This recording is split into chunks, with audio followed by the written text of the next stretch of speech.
அந்த காமேஸ்வரா திப்பு அந்த 2 பேர் வந்து அவர் கல்யாணம் ஆகிறதுக்கு முன்னாடி கட்டின்னு இருக்கோமே, ஆமா தொட்டு இருக்கோமே, ஆமா என்னாச்சு அப்படிங்கும்போது அந்த கல்யாணம் ஆகிறதுக்கு முன்னாடி அந்த மாப்பிள்ளை அந்த பொண்ணை எதிர்பார்க்காத விதமா ஒரு சூழ்நிலை அவருக்கு அமையல.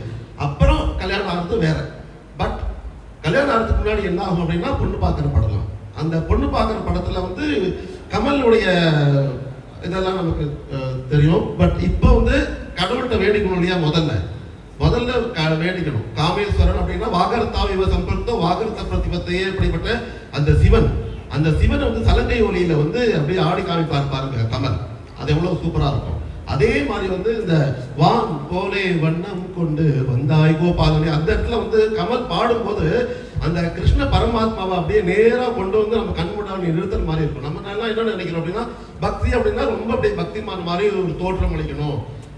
அந்த மாதிரி ஒரு பாகவதன் மாதிரி ஒரு கெட்டப்பிலையோ, ஒரு கோவில் ஒரு பூஜாரி மாதிரி ஒரு கெட்டப்பிலையோ, நம்ம பக்திங்கிறது வந்து ஒரு உடை மூலமாகவோ ஒரு வெளி தோற்றத்தின் மூலமாகவே வெளிப்படுத்தணும் அப்படிங்கிற மாதிரி ஒரு இது இருக்கும். பட் அதையெல்லாம் தாண்டி கமலுடைய பாடல்கள் அது எந்த பாடலாக இருந்தாலும் சரி, எந்த ஒரு அபிநயமாக இருந்தாலும் சரி, எந்த ஒரு நாட்டியமாக இருந்தாலும் சரி, அந்த அவருடைய முகபாவனையில ஒரு குறும்புத்தனம் இருக்கும், ஒரு சுட்டித்தனம் இருக்கும். அது பக்தி பாடலாக இருந்தாலுமே இப்போ இந்த பாடலை இந்த ரங்கரங்கநாதன் பாடலில் கூட அவர் அந்த குழந்தைகள்லாம் அப்படி தூக்கிட்டு போகும்போது அந்த குழந்தை அப்படியே விடும், தவக்குன்னு தண்ணியில் அப்படியே குதிப்பாரு.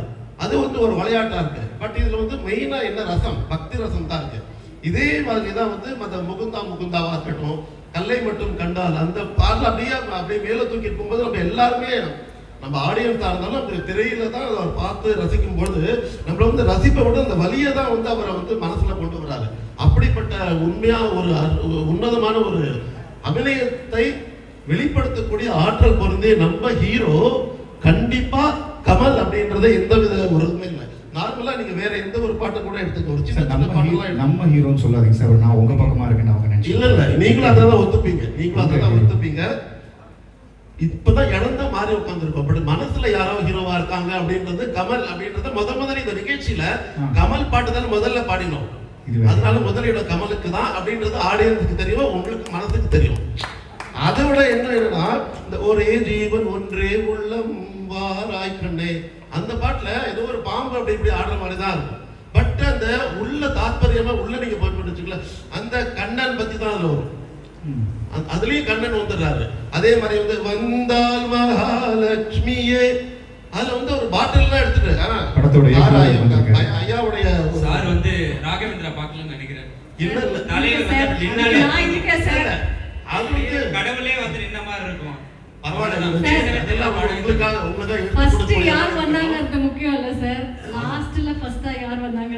பரவாயில்ல, எல்லாமே இணைந்து நம்ம கை கோத்துட்டு போலாம், ஒன்றும் தப்பு இல்ல. யாரு ஹீரோ சொல்லுங்க ஜி? கமல் ஹீரோ. எங்களோட ஹீரோ வந்து ஒரு சிவனா நடிச்சா கூட அப்படி அழகா வந்து அப்படி நிற்கும் போது அந்த கால்ல சாணி அதுல அப்படி நிப்பாரு.